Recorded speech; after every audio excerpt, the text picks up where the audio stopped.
come. But yes. Bhartender, what is your language of medium of interview? So I'm fine with English, sir. The English, okay. You are philosopher. No, sir, I have a master's in philosophy. That is what I'm saying, no? You are a philosopher, no? So I wouldn't say that, sir. So I wouldn't say that I'm Why? a philosopher. Your master's in philosophy should be a philosopher, no? So I think being a philosopher is a big task, a big responsibility, and requires much deeper understanding of the subject. So I think I do not have that understanding as of now, sir. Well, after automobile engineering, philosophy is a very odd combination, no? Yes, sir. No? Yes, sir, it appears so. Why you went for this thing, philosophy, then after automobile engineering instead of working? Sir, choosing philosophy as in masters, so it was a strategic decision. So my dream was to be a civil servant, and to have an optional subject, I chose philosophy. So have a better understanding, sir. I opted for MA in philosophy. Sir. Philosophers and scholars, they generally make bad bureaucrats. So that's why, sir, I'm saying I'm not a philosopher, sir. No, you are not a philosopher, but now you are means because you are postgraduate in philosophy. Yes, sir. People will say you are a philosopher. Yes, sir. Yes, so they might say, but I think, sir, reading philosophy certainly improves your decision in many ways. So I can certainly try to be a better civil servant. So your optional is philosophy? Yes, sir. I have written very interesting thing. I'm a hardworking, justice-loving, yes, humanist and rational in thought. Yes, sir. But these are qualities of a philosopher only. I think, sir, these are the qualities of a good civil servant also, sir. That is true, but the terms are related to philosophy.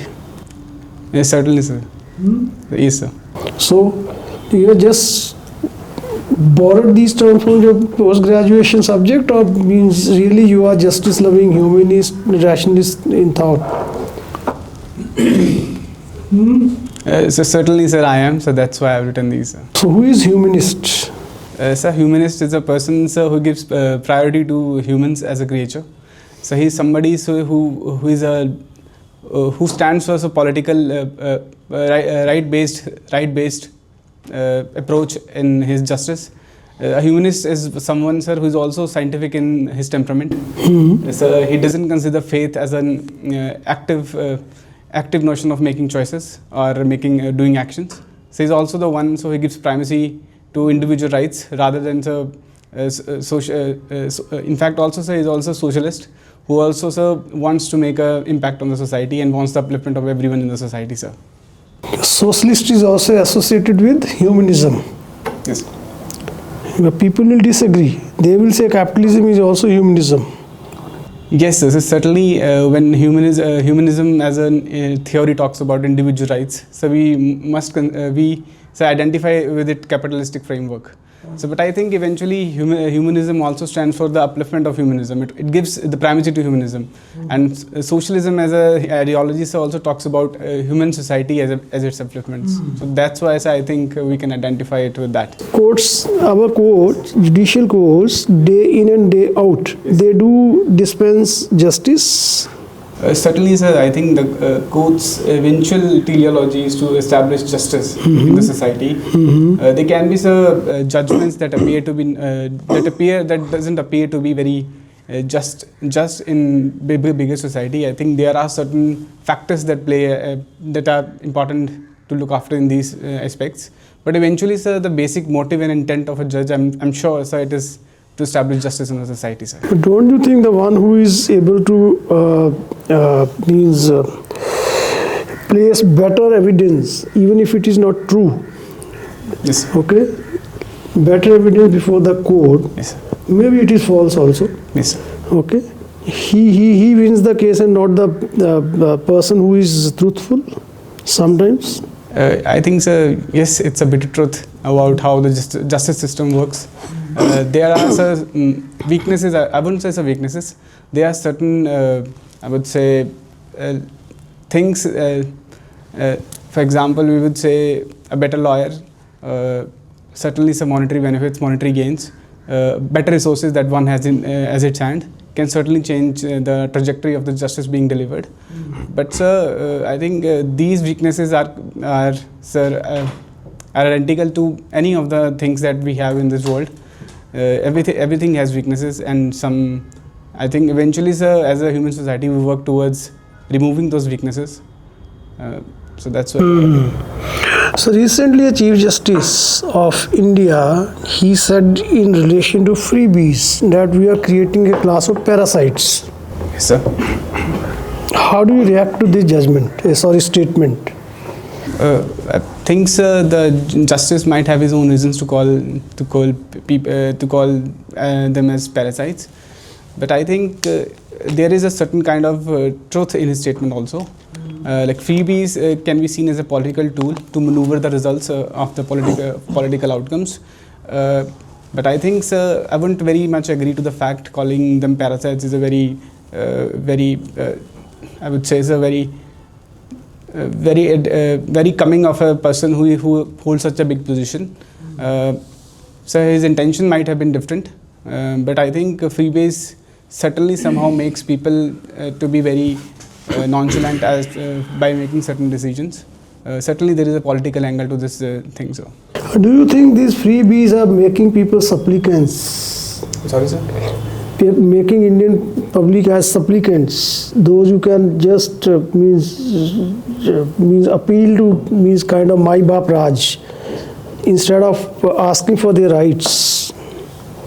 So rights-based citizenship is being eroded with this thing freebies, the way they are being doled out.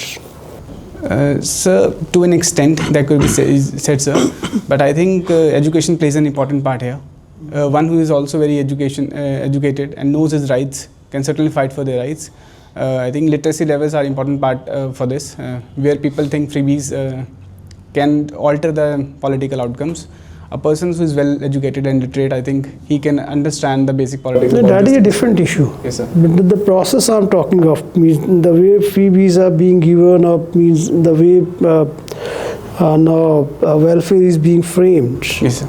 We are producing a class of not of citizens but subjects, where they get some benefits at the what we call at the pleasure of the ruler. Sir, if we talk about free electricity or free transportation or even free education, I think those cannot be called as freebies. I think that is the basic right of a citizen. A citizen is a tax. Basic rights are okay, but to get them free is basic right. I think, sir, a citizen pays his taxes. I think that is the bare minimum that a citizen can ask for. For example, free. Then so, they yes, can ask for free. So I think our democratic government follows us a rule of democratic socialism. I think it is a basic duty of the government to provide. No, but that is okay. They can subsidize. They can provide these services. You pay for it.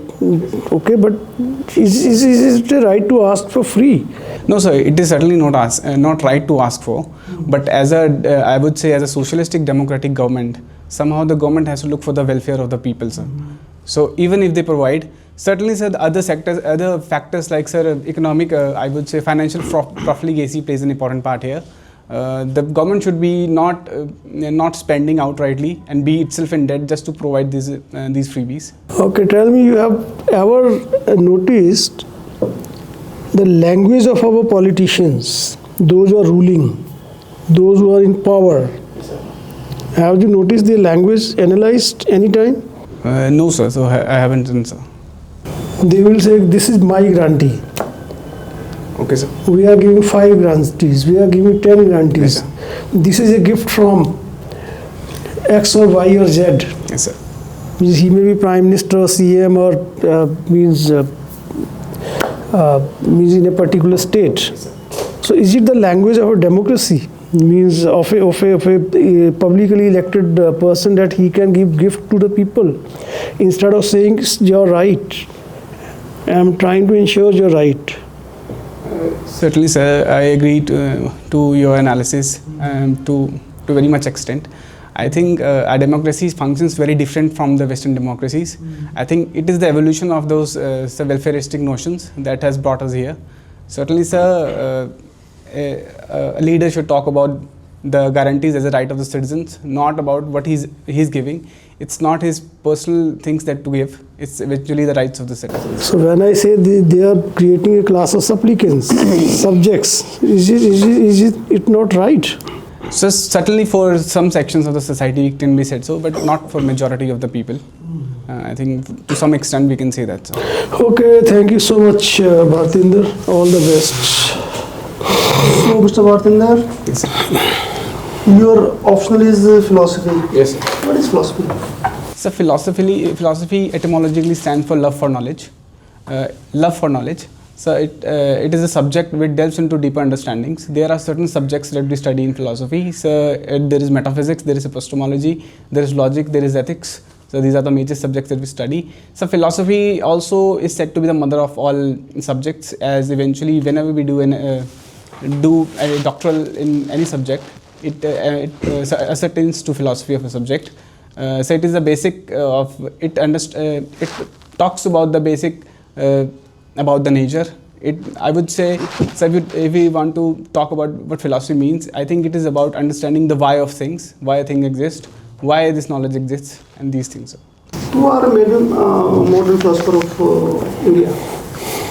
So we talk about Shankaracharya as the basic philosopher who said who is remarked as one of the greatest philosophers that India has received. Also, Sir Buddha is considered a very, very important philosopher in India. Sir. Is the teachings of Buddha are relevant in modern society? So absolutely, sir. So I think his teachings are very much relevant. When he talks about middle path, I think we can see his middle path being adopted by India in its foreign policy. He also talks about, so he talks about that we must reduce our sufferings. I think we are, as a modern society, suffer from many sufferings. I think his teachings are also relevant in those factors. Compare the teachings of Chanakya and Patanjali. I'm sorry, sir. I haven't read this, sir. Any Western philosophers? So you want me to name them, sir? Yeah. Sir, Plato, Sir Aristotle, and then What are the thinking of Aristotle?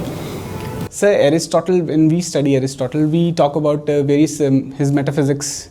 He has talked about numerous subjects. What is metaphysics? So metaphysics culminates about understanding of the things as they exist. It talks about what is the existence, what is the nature of reality, and if we want to talk about, for example, we talk about a bench, then what are the basic things that makes a bench? So it's about talking about the reality, sir. What is reality? As it is perceived or as it exists? So I think there are differing views about that. If I take example of Shankaracharya, so he says the reality as we see is not the true reality, it is empirical reality. There is a reality much above that, and he talks about it as Paramarthik Satya. This is Shankaracharya's view. If we talk about Sir Ramanujacharya, he says the reality as we see is the ultimate. It is a reality. It has empirical as well as psychological truth, but there is an ultimate reality to which he calls it Brahm. I think, sir, every philosopher has given its own notion about reality. Sir. You belong to? Sir, I'm from Nalagarh, sir. Nalagarh. Yes. Why BVN is considered as a belt of illegal mining? Sir, the major thing is, sir, there are many nalas in the region. Right. So that's why it is Nalagarh. Yeah, that's why it's called. Right. So I'm not sure, but I think that's a parallel I've drawn. And also, sir, Nalagarh is a border area. And when we talk about, sir, the prices of sand or gravel, it is in Punjab it's twice the rate of Himachal Pradesh. So Nalagarh becomes an illegal hub for this mining, because most of the mining that happens goes to the state of Punjab. So somehow monetary effects that we have is major cause that is driving this illegal mining, sir. Is it due to being a border district? Certainly, yes. One of the factors is that, sir. What are the major issues and negative points of border districts? Sir, as far as Nalagarh is concerned, I think, sir, the major issue about being border with Punjab, it's illicit drug trafficking that happens in the state. then sir, there can be certain movement of illegal people in and out of the state easily. Illegal mining is one of the another things that happen. And so, how drug menace can be curbed, mitigated, and this supply chain can be broken? I think it requires a multitude of actions that needs to be taken. So first of all, I think it requires basic understanding between the two states, that the drug trafficking has been happening in the two states. It requires management at the bureaucratic level also. I think there has to be a sustained and particular special forces, police group that has to be organized, who directly works towards mitigating this effect. Also, sir, community servicing, community policing can also be an act where people can act as eyes and ears of the police. That is, I think, very effective. Eventually, sir, to even reduce the uptake of these drugs, I think this drug education must be happening in the schools. This can be done, sir. Have you heard PIT, NDPS, PIT, NDPS? Yes, sir. What is it? So it's a law, sir, that talks about how having possession of certain illegal drugs, you can go in for jail. There are certain fines for that. So that's all I know. Why Solan is considered as a education hub district of Himachal Pradesh? I think, sir, there are many private universities in the district of Solan. Why all these universities are located in Solan district? Why Solan is suitable for private all education institutions? I think Solan district, it's not very interior part of Himachal Pradesh. It has very well connected transportation with other states of of India, so that other people from other states can come and study in the district. I think, sir, it also has a very pleasant temperature. So somehow it might attract a large number of students to have a very pleasant temperature to study in. So that's all I can think right now. What is the role of Noni University in Himachal Pradesh? So Noni University has been a major university in bringing various innovations in horticulture in Himachal Pradesh. So there has been certain, for example, Solan Lalima is a product that has been researched in Noni University. It's a tomato which has been produced and worked upon by Nani University. Similarly, sir, they have introduced various horticulture products which had higher yields than their previous counterparts. They have also, sir, led to the production of various pest-resistant horticulture crops, and also, sir, in forestry also, sir, they have done a great deal of research. I think so. Why some schools are being closed and some are merged? What was the necessity? I think, sir, the basic that I've read in newspapers, I think it's the government has been trying to reduce, close those schools that had only one teacher or certain very less number of students. I think the government is trying to merge schools, so there is a bigger student workforce that they can cater to. Certainly, to reduce the fiscal profligacy can one of the reasons for that, sir. Why deboarding the school program is needed? I think, sir, there can be various factors for that. What are factors? I think, sir, in Himachal, there are many isolated places in Himachal Pradesh. So having a day boarding school can give an opportunity for the people who live in isolated places to get their children best of the quality of education away from their home. They can be taken care of. They can be given certain sports facilities. They can have the best quality teachers in those schools, which otherwise, being in an isolated places like, for example, Lohal and Spiti, one cannot reach up to. I think day boarding schools can certainly improve the efficiency of the education system in Himachal Pradesh. So how many schools are proposed? I'm sorry, sir, I do not have an idea about that. My last question regarding tourism. What is the tourism potential of Solan district and what are major tourist spots? So I think Solan being has a combination of subtropical as well as temperate region. So it has a great potential. The Solan city itself is a very good tourist destination, which has pleasant temperature. There is Kasoli, which has a British legacy associated with it. It is also an important tourist place in this region. Also, the place from where I belong, Nalagarh, sir, is a place of is an erstwhile princely state. It has many forts and palaces and can be utilized for heritage cultural tourism also. The major tourism spots can include Kasoli. There is Kaligateba. There is also Chal region, and also agriculture tourism can also be perpetuated in district Solan. Many hotels are being run by tourism department. So loss-making hotels should be closed or handed over to private players. I think private participation is can certainly act as a booster. The government can certainly gain. There was some ruling from High Court also. I'm sorry, sir. I do not know. Should we transfer to private sector, or should government improve these tourism assets? I think the management control can be with the government of India, but certainly the expertise of private players can be taken into account. They can certainly improve the services and conditions of these hotels. They can also make it a viable option that can earn profits, sir. So can it be PPP? Certainly, sir. It can be PPP, sir. Is it useful? Certainly, sir. Yes, sir. Okay, thank you. Okay, Bhartender. Yes, sir. You have mentioned in your draft that you are a team player. Yes, sir. But don't you think for the job which you are aspiring here, we need team leaders, not team players? So certainly, sir, that is one of the things. But I think, sir, a good leader is someone who is also a good team player. That is okay. Yes, sir. But the post which you are here, Yes, sir. that demands some other qualities Yes, sir. other than team player. Yes, sir. Then how will you? I think, sir, being a team player, one learns from his leaders, and when someone learns from his leaders, he can also be like them.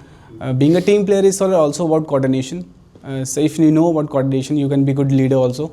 Being a team player, sir, also means knowing your weaknesses as your strengths, so that you can be a better team player. Even a leader also knows his weaknesses and strengths, and he works towards other people's weaknesses also to make them strengths, sir. Okay, you are a BTech graduate in automobile engineering. Yes, sir. Okay, so what is the working principle of electrical vehicle? So the electrical vehicles work with the help of an electric motor. They have an electric battery that works as that helps remove these electric motors. It is very much different from IC engines, wherein there is an engine that works on the principles of ignition and combustion. Electric engines, sir, I think the basic thing is that they have an electric motor. What are the batteries we use and which material they are basically made of? So currently, sir, we are using lithium-ion batteries in these electric cars. Okay, and this lithium is the raw material for this lithium batteries. Yes, sir. Is generally we take from where? Is it in India, available in India, or we import from somewhere? Sir, I don't think it's right now available in India, but I think most of the supply chain goes to such Chile and Argentina. Okay, and do we, being a green state in Yes, sir. Himachal, do we promote these electrical vehicles rather than other based on petrol or diesel? Yes, sir. So certainly, I think Himachal can follow the lead of Delhi or even Chandigarh, where there has been promotion of electric vehicles on a very large scale. Certainly, it will help in reducing the pollution, or also it will help in its transition towards a green state. But even if we are thinking of doing that, there are certain challenges which are already there in place in Himachal. What are those challenges? So I think the biggest challenge for a lithium-ion battery to operate is its temperature. In colder temperatures, the efficiency of the lithium-ion batteries decreases considerably. So in higher reaches, if we plan to have these lithium-ion batteries as a source for our energy, it can have a good result. Secondly, sir, I think there is a very shortage of charging infrastructure in Himachal Pradesh, Yes. and that's true for all of India also. Another, sir, is the basic acceptability of electric vehicle. There is range anxiety. What is the maximum distance of vehicle can travel while charging once?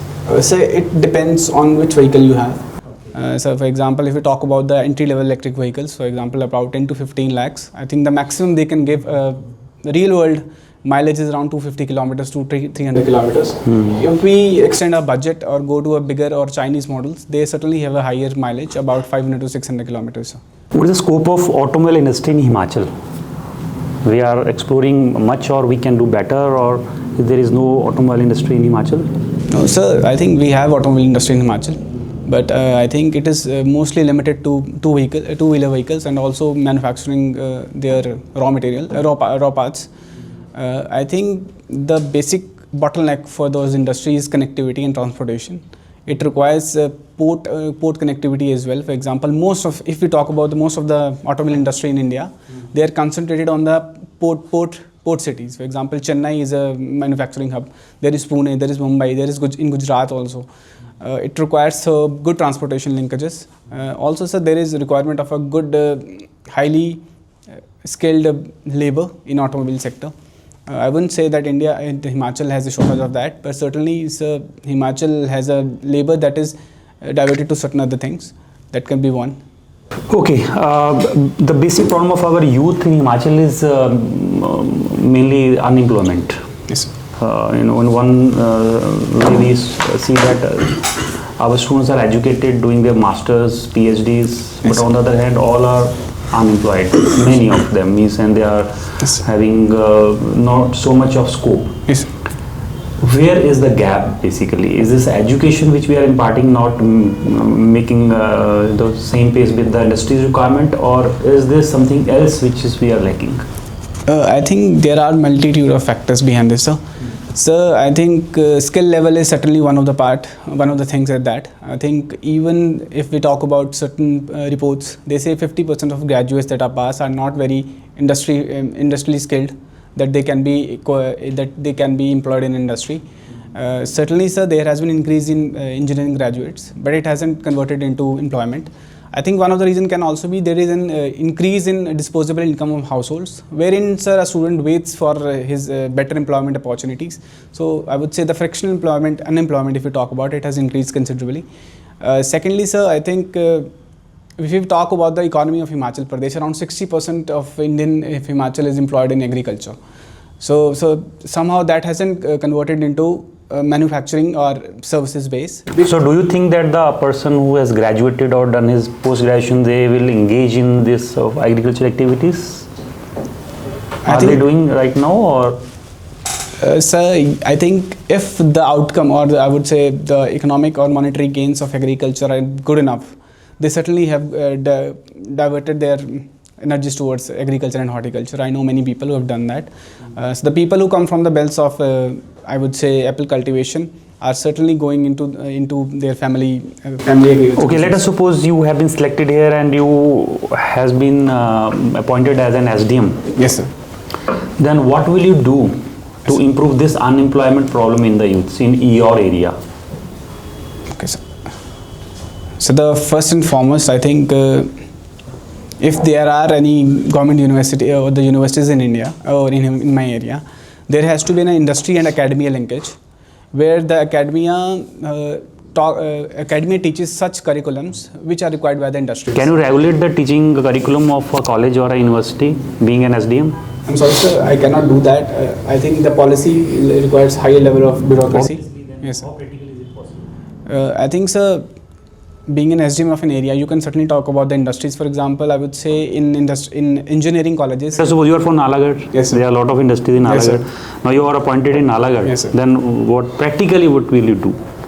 I think in the final year there is a 6-month semester that you have to do a vocational. That is only for professional degrees, not for all. Not for all. A person who is doing BSc or BCom, he yes, doesn't sir, require he this. certainly cannot do that, sir. So that's it. I think you can take time. Yes. You can think of. So being employed in an industry, I think skill is the most important thing. We can certainly have certain skill level programs. There can be a convergence with the PM Skill India Mission also. As I being an SDM can certainly increase the enrollment of students in these PM Skill India missions. As an SDM, sir, I can also vouch for certain industries that they pick up certain students in their industry from these Skill India missions. That can certainly improve that. I'm sorry, sir. That's all I can think of right now. Okay, thank you, Bhartender. Thank you. Okay, Bhartender. Yes, sir. Your option is philosophy, right? Yes, sir. ठीक है. So, how would the Gandhian ethics deal with the corruption today? I think, sir, for Gandhi, if we talk about Gandhian ethics, so he talks about society. He gives the foremost importance to society. So he says that everything you do has to be in the very interest of the society. So he has also given primacy to duties. I think when corruption happens, I think the duties as a whole are neglected. For example, if we talk about a bureaucrat being indulged in corruption, his duty is to serve the people of the country, and somehow he has subverted that duty and eventually given into his greed. He's one of his line that I can remember is that there is enough for everyone's need but not for everyone's greed. I think that can be taken as a concept of corruption to reduce that corruption, sir. Okay, you are working in Himgiri food. Himgiri foods and beverages, sir. Okay, what is that? क्या है बताइए? Sir, we are a mineral water bottling plant. I work as a supervisor there, sir. Okay, mineral water bottles. So in generally, in mineral water bottle you use a plastic. Yes, sir. Yes. What component are generally present in plastic that is carcinogenic? I'm sorry, sir. I don't know that, sir. Okay, have you heard about the phthalates? No, sir. I'm sorry. No, you don't heard about. Okay, tourism versus ecology. How would philosophy resolve this contest? I think, sir, we can use certain tools of philosophy. For the thing that comes to my mind is the middle path of Buddha. I think there can be a middle path wherein ecology also benefits and somehow tourism also benefits. Ecotourism can be a solution of that, a middle path. And also, sir, we can talk about the thing that comes to my mind is Janus theory, wherein it says that everything has a soul. By respecting this fact that everything has a soul, I think we can be respectful towards its ecology and its constituents. Not only animals, I think the very landscapes, mountains and trees, I think these can be respected, and somehow tourism can be more respectful of these. We can achieve a goal towards better tourism. Okay, Bhagavad Gita, Nishkama Karma. Apply this on administration. Okay, so Nishkama Karma certainly says that one has to do his karma without any thought of the outcome of those or any result of those. So I think, sir, it is kind of a statement that gives primacy to duty only. As a civil servant or as a bureaucrat, I think one has to do his duty without any thinking of any monetary or even any reward. I think it's like you have to do certain things just for the better, bigger and impact of society. It's much more than your personal gains. I think that can be applied. Okay, thank you. Thank you. Thank you.